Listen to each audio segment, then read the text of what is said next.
Hey guys, I'm Anna, and today I'm going to show you how to fix Memrise mobile app not working.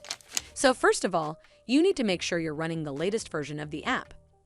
Open up App Store on your device, and then tap on this search icon in the bottom right corner. Then search for the Memrise app. And if you see this update button right next to the app name, simply tap on it to make sure you're running the latest version of the app. But if you still encounter this issue, then you need to clear App Cache. Go to your device settings and then scroll all the way down to General and tap on it. Then tap on iPhone Storage.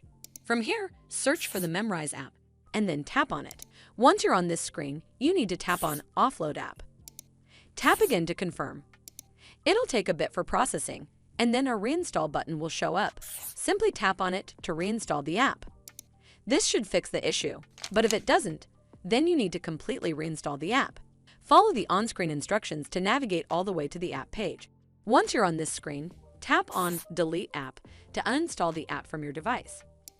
Once uninstalled, you need to open up App Store and then search for the Memrise app right over here in the search bar, and then click on this Get button to install it back on your device. Hopefully this will fix the issue, and if it did, then make sure you give this video a super thanks by clicking on this heart icon to help support the channel, and don't forget to hit that subscribe button. We'll see you in the next one.